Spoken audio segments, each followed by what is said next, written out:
البتہ یہ کہ حضرت جبرائیل کو ان کی اصل ملکی شکل میں حضور نے اپنی ان آنکھوں سے 2 مرتبہ دیکھا ہے۔ ایک مرتبہ بالکل آغاز میں، جبکہ حضرت جبرائیل جو ہیں ایسے ظاہر ہوئے، حضور اتر رہے تھے غار حرا سے، جبل نور سے، تو آپ کو آواز آئی یا محمد۔ یہ پہلی وحی کے بعد جو فترت ہوئی ہے، کچھ عرصے کے لیے وحی رکی رہی، اس وقت واقعہ پیش آیا۔ آپ نے سامنے دیکھا، پیچھے دیکھا، کوئی نہیں، نظر کوئی نہیں آئی۔ پھر تھوڑی دیر آپ چلے، شاید مجھے کوئی دھوکہ لگا ہے، ایسی میں نے سنا ہے، کوئی آواز نہیں تھی۔ پھر آیا یا محمد، پھر دیکھا 2-3 مرتبہ کوئی نظر نہیں آیا، کچھ خوف سا محسوس ہوا۔ تیسری مرتبہ یا محمد، تو اچانک حضور کی نگاہ اوپر اٹھی، تو حضرت جبرائیل فرشتے کی جو اصل شکل ہے اس میں وہ تھے افق پر، اور پورا افق بھرا ہوا تھا۔ تو اصل ملک کی صورت میں حضرت جبرائیل کو حضور نے اس وقت دیکھا، اور ایک دیکھا ہے پھر عند سدرۃ المنتہا، شب معراج میں، جب ساتھ آئے ہیں لے جانے کے لیے انسانی شکل میں تھے۔ وہ سواری بھی ایسی تھی جس کو کہ براق کہا جاتا ہے، وہ بھی محسوس شے تھی، لیکن یہ کہ جہاں انہوں نے کہا 7ویں آسمان پہ جا کر کہ بس اب آگے میری، اب آگے آپ کو اکیلے جانا ہے، اس سے آگے اگر میں گزرا میرے پر جل جائیں گے، بے سوز تجلا بے سوز پرم، اگر یکسر منہ برتر پرم، اگر میں نے اب اس سے آگے ایک بال برابر بھی میں آگے بڑھا تو میرے پر جل جائیں گے، اب آگے آپ کا کام۔ اس وقت بھی وہ ان کی اصل شکل میں ظاہر ہوئی، حضرت جبرائیل علیہ السلام۔ ما ضل صاحبکم وما غوا، تمہارے یہ ساتھی ہیں لوگوں، یہ محمد نہ بہکے ہیں اور نہ بے راہ ہوئے ہیں، نہ بھٹکے ہیں۔ وما ينطق عن الهوى، اور یہ جو کچھ کہہ رہے ہیں اپنے جی سے نہیں کہہ رہے، خواہش نفس سے نہیں کہہ رہے، ان هو الا وحی یوحی، نہیں ہے یہ مگر وحی جو ان کی طرف کی جا رہی ہے۔ علمہ شدید القویٰ، انہیں تعلیم دی ہے، سکھایا ہے اس نے جو بہت طاقتور والا ہے۔ یہاں حضرت جبرائیل ہیں جو مراد ہیں۔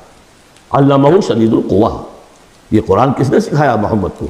شدید القویٰ، ذو مرۃ، وہ بڑا زور آور ہے، فاستویٰ، وہ سیدھا ہوا، وہو بالافق الاعلیٰ، اور افق اعلیٰ کے اوپر وہ محمد کو نظر آ رہا تھا صلی اللہ علیہ وسلم۔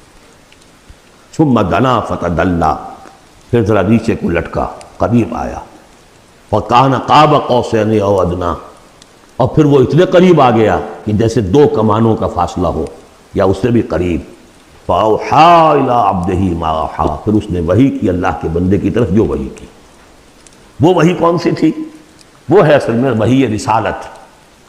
وحی نبوت جو تھی وہ تو شروع میں آ چکی، اس کے بعد یہ فترت ہو گئی تھی، کچھ وقفہ پڑ گیا تھا۔ شروع میں وحی جس سے کہ حضور کی نبوت کا ظہور ہوا ہے وہ تو ہے اقرا بسم ربک الذی خلق، خلق الانسان من علق، اقرا وربک الاکرم الذی علم بالقلم، علم الانسان ما لم یعلم۔ لیکن اب یہ سورہ مدثر کی آیات اس وقت نازل ہوئیں، یا ایھا المدثر، جب حضور گھر آ گئے اور پھر آپ نے اپنی اہلیہ سے کہا، خوف زدہ تھے، جو بھی منظر دیکھا تھا، ملک کی شکل، فرشتے کی شکل، اب وہ تو حضور ہی نے دیکھا جو دیکھا، ہم تو نہیں سمجھ سکتے کہ آپ نے کیا دیکھا، لیکن یہ کہ اس کے بعد آپ آئے، آپ نے کہا مجھے کمبل اڑا دو، لحاف اڑا دو، لحاف میں اوڑھ کر آپ لیٹ گئے، تو پھر وہ وہی یا ایھا المدثر قم فانذر وربک فکبر، اے لحاف میں لپٹ کر لیٹنے والے کھڑے ہو جاؤ اور خبردار کرنا شروع کر دو لوگوں کو۔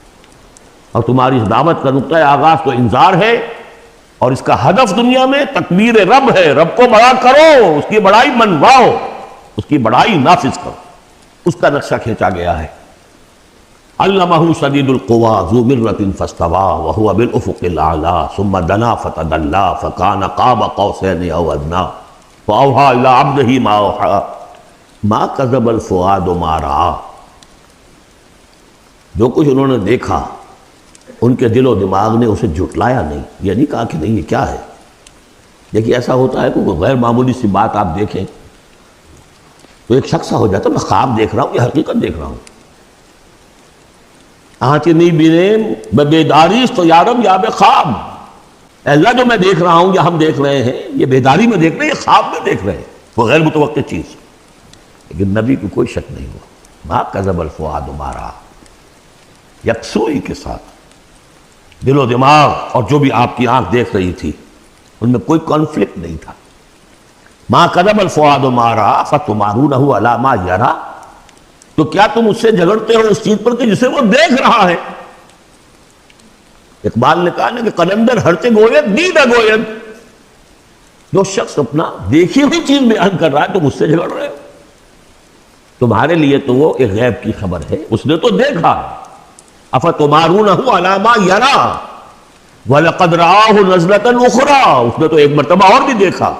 کہاں دیکھا؟ عند سدرۃ المنتہیٰ، شب معراج میں سدرۃ المنتہیٰ. کوئی بیری کا درخت ہے، وہ کیسی بیری ہے؟ ساتویں آسمان کی بیری.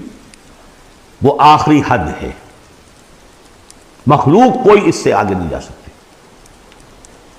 اس سدرۃ المنتہیٰ، منتہا نہایت، حد، جہاں کی حد ہو گئی، وہاں تک حضور پہنچے ہیں، سدرۃ المنتہیٰ تک. اندہا جنت الماوا، اور سب سے اونچی جو جنت ہوگی جنت الماوا، وہ اس کے قریب ہی ہے، وہ بھی ساتویں آسمان پر ہے. یہ تو درجہ بدرجہ ترقی ہوتی جائے گی نا. پہلی ضیافت جو ہے، پہلی نزول جو ہے، وہ تو اسی زمین پر ہو جائے گی. پھر جو ترقی ہوگی، اپنے اپنے مدارج، اپنے اپنے مراتب، اپنے اپنے مقامات، اپنے اپنے ایمان کی گہرائی، اپنے اپنے اعمال صالحہ، اپنا اپنا انفاق مال و جان، اس کے حوالے سے درجے ہوں گے. اندہا جنت الماوا اذ یغشی السدرۃ ما یغشی، جبکہ ڈھانپے ہوئے تھا اس بیری کو جو ڈھانپے ہوئے تھا. اب تمہیں کیا بتائیں کیا ڈھانپے ہوئے تھا، تم نہیں سمجھ سکتے. دیکھیے کس طریقے سے اذ یغشی السدرہ، کوئی انوار الہیہ کا کوئی ایسا نزول ہے وہاں جو زبان سے ادا نہیں ہو سکتا. کوئی الفاظ نہیں ہے کہ جو ان کی تعبیر کر سکے. اس پر انوار الہیہ کا کوئی نزول ہے. اذ یغشی السدرۃ ما یغشی، جبکہ چھایا ہوا تھا اس بیری کے اوپر جو چھایا ہوا تھا، جبکہ ڈھانپا ہوا تھا اس بیری کو جس نے ڈھانکا ہوا تھا. ما زاغ البصر وما طغی، نبی کی آنکھ اس وقت نہ کج ہوئی نہ حد سے بڑھی. یہ دو انتہائیں ہوتی ہیں. ایک تو یہ کہ آپ کسی انٹینس لائٹ کو فیس نہ کر سکے تو نگاہ ہٹائیں گے، آپ یہ جھپک لیں گے، فیس نہیں کر سکتے اگر آپ میں ہمت نہیں، استعداد نہیں ہے. نبی کا ظرف اتنا تھا کہ ان انوار الہیہ کا براہ راست مشاہدہ کیا ہے، اور نگاہ آپ کو ادھر ادھر کرنے کی ضرورت پیش نہیں آئی. لیکن طغا ایک حد ادب بھی ہوتا ہے جس سے آگے انسان کو نہیں جانا چاہیے. نگاہ جو ہے اس نے بے ادبی کی روش بھی اختیار نہ کی. علامہ اقبال نے، واقعہ یہ ہے کہ اس آیت کو میں نے سمجھا علامہ اقبال کے ایک شعر سے، اور اکثر و بیشتر لوگ نہیں سمجھ سکے اس آیت کو. ذوق و شوق کے نام سے جو ان کی نظم ہے بال جبریل میں، وہ میرے نزدیک ان کے شاعرانہ جو ان کی استعداد ہے اس میں بلند ترین نظم ہے. جہاں تک پیغام ان کا جو ہے امت مسلمہ کے لیے، اس کے لیے ابلیس کی مجلس شورا، وہ کلائمیکس ہے، اور وہ ہے بھی ان کے آخری زمانے کی نظم ہے. سن 36 میں انہوں نے کہی ہے. اس کے بعد تو بیماری اتنے رہے ہیں، بہت کم اشعار پہ ہیں. لیکن اس میں ذوق و شوق میں ایک شعر ہے: عین وصال میں مجھے حوصلہ نظر نہ تھا، عین وصال میں مجھے حوصلہ نظر نہ تھا، گرچہ بہانہ جو رہی میری نگاہ بے ادب. میری نگاہ بے ادب بہانہ تلاش کرتی رہی کہ میں مشاہدہ براہ راست کروں، حالانکہ عین وصال ہے اس وقت، لیکن یہ کہ میرے اندر حوصلہ نہ تھا کہ میں حسن کا براہ راست مشاہدہ کر سکوں. عین وصال میں مجھے حوصلہ نظر نہ تھا، گرچہ بہانہ جو رہی میری نگاہ بے ادب. یہاں ان دونوں چیزوں کے برعکس بات ہے جو اقبال اپنے بارے میں کہہ رہا ہے. میں تو بے ادب بھی ہوں، اور میں تو چاہتا تھا کسی طریقے سے حد ادب سے تجاوز کر کے دیکھوں، لیکن میرے اندر تو حوصلہ نہیں تھا.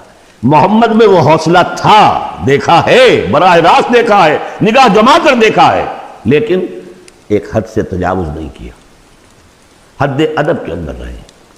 ما زاغ البصر وما طغى لقد رأى من آیات ربہ الکبریٰ، دیکھا انہوں نے اپنے رب کی عظیم ترین آیات کو.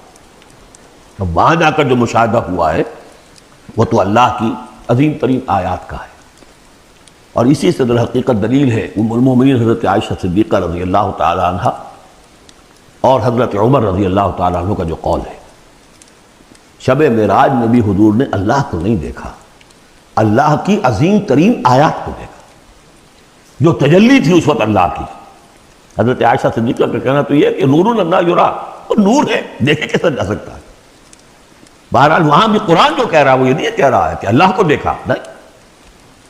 جیسے کہ وہ جو شب معراج میں پہلا سفر کا حصہ تھا زمینی، مسجد حرام سے مسجد اقصیٰ تک، سبحان الذی اسریٰ بعبدہ لیلا من المسجد الحرام الى المسجد الاقصی الذی بارکنا حولہ لنریہ من آیاتنا.